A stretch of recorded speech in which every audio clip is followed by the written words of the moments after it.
سائل ہے ضیاء الرحمن صدیقی، اس کا سوال یہ ہے کہ فقہ کی کتب میں ہم ایک اصطلاح پڑھتے ہیں قفیز الطحان، اس کا کیا مطلب ہے؟ اس کا جواب یہ ہے کہ قفیز الطحان یہ اجارہ فاسدہ کی ایک صورت ہے۔ اس میں عامل کو اجرت مثل دی جائے گی اور تمام آٹا مالک کی ملکیت میں ہوگا۔ مالک کے لیے اس آٹے کا استعمال جائز ہوگا اور آٹا کسی دوسرے آدمی کو بیچنا بھی جائز ہوگا۔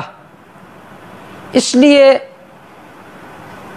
اجیر کو اس آٹے سے کچھ نہیں دیا جائے گا، یعنی جو آٹا پیس چکا ہے اجیر، تو اجیر کو اس کی مزدوری اس آٹے سے نہیں دی جائے گی۔ البتہ اگر اس مالک نے آٹا پیسنے والے کو اجرت میں سے دے دیا تو یہ اجارہ فاسدہ کی کمائی ہے۔ اس صورت میں لازم ہے کہ وہ پھر آٹا مالک کو واپس کر لے۔ اجیر کا اس آٹے کے لیے اس آٹے کا استعمال کرنا اجیر کے لیے جائز نہیں ہے۔ البتہ وہ چونکہ مالک کا آٹا پیس چکا ہے اس لیے اس کو اجرت مثل دی جائے گی۔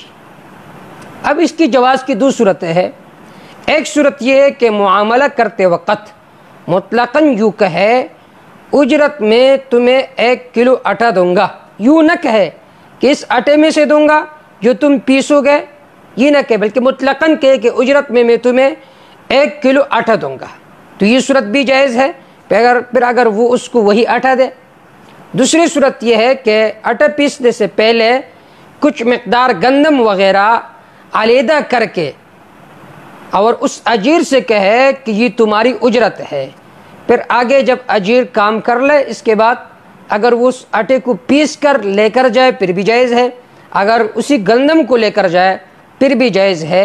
تو حاصل یہ کہ قفیز الطحان اس کو کہتے ہیں کہ اجیر مزدور جو آٹے پیس لے تو اس کو اس آٹے میں سے اجرت نہیں دی جائے گی بلکہ الگ پیسے اس کو دی جائے گی، یا مطلقاً اس کو یہ کہا جائے گا کہ میں تجھے 1 کلو آٹا دوں گا۔ اگر یہ صورت ہو تو پھر یہ جائز ہے، اگر یہ صورت نہ ہو تو پھر یہ اجارہ فاسدہ ہوگا۔ واللہ تعالی اعلم بالصواب۔